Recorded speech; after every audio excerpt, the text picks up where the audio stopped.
How would you evaluate the defense's performance on Saturday? I think we started off a bit slow in the first half. I think that's safe to say. And then we came out the second half, made some second half adjustments, and we got after in the second half, definitely. How promising is it that you say you started off slow but still only allowed 7 points in the first half? I think it's good. It shows that we're still resilient. We can get after opponents even if we make mistakes, and I think that comes with pursuing to the ball and swarming to the ball, and that's something I think we did a really good job of this past Saturday. So, what was the atmosphere like? It was crazy. It was epic, just like I thought it was going to be. It was the first home game. It was the first game of the season. I think energy was flowing. We came out a bit overzealous at times, trying to make plays that weren't our plays to make. And like I said, during halftime, we went in and we had to sort of tell each other to settle down and, just be gap sound and make the plays that are yours to make. And we did that. Did you get a chance to look at all yet at Colorado State? They had a rough opener there against the University of Colorado. Right. I've just heard things here and there. I haven't looked at them myself. I'm actually going to go look at them right now after we're done with the interview. But I'm excited for it. I think it'll be a good game. I think it'll be a good atmosphere up there. The elevation I heard is crazy, so I'm ready for it.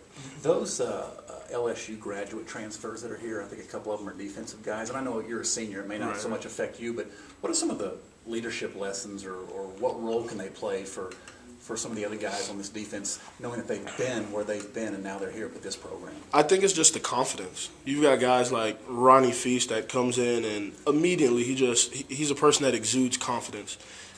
If you're ever looking for a pick-me-up in the locker room, it'll be Ronnie Feast. You go to him and he's just an automatic spark of energy. And then he wasn't an LSU transfer, but Jordan Moore, that guy, he's got so much knowledge. I was talking to him before the game. It was at the pregame meal on Saturday afternoon, and he was just telling me things and making me see football in a different light that I haven't seen it in before. And so it's just good to have those different perspectives and to make sort of the game of football sort of come full circle. So, can you share any examples of? So he was talking to me about special teams. And he was like, a lot of times guys think of special teams as a punishment. And he was like, nah, man, special teams, you want to get on special teams. Special teams is where people make their money. And I was just like, what do you mean? And he was like, you've got guys in the NFL that play straight special teams, and they're getting paid for it. That's not the ultimate goal, is just to play for money. But he was just sort of trying to shift my mindset and a lot of the other safeties' mindsets about special teams. And, I mean, it really worked because this game, I mean, I gave it my all on special teams. so, I mean, I think that it's just things like that. It allows you to see the game in a different light. And I'm appreciative to have a guy like Jordan Moore on the team. Where'd Jordan come here from? Jordan, he's from, I want to say, TCU. Okay. He transferred from TCU, yeah.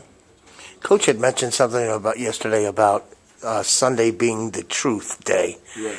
Is that something that the players are a part of as well? It is. Sunday is the day for corrections. So we make our mistakes during the game on Saturday, and then we'll come back on Sunday, get it corrected, and then we're done with the game. Monday, we go in, we watch film on our own. The coaches go in and watch film on their own. And then Tuesday, we come and we have the game plan, and then we're ready to go. You guys had all talked about this type of defense is going to allow you guys to be a little bit more aggressive. Did you see that during the game as well? Definitely. It was a ton of man coverage, more than I've ever played in my life, but I love it. It's straight in your face. It's mano y mano. Are you better than me? Am I better than you? And we blitz from every angle. And my boy Josiah got a bunch of sacks. Talk about him. He appeared to be all over the field at times on Saturday. He's phenomenal. He has a knack for getting to the ball. And I think the best thing about Josiah is he has like an ongoing motor constantly. So he's constantly going, constantly amped up. He's not one of those guys that you have to go and pick up. And if you make a bad play, he's just like, dang, okay, I'll get it on the next one. Like, that's Josiah. And to be a redshirt freshman and to be able to do that, that's crazy.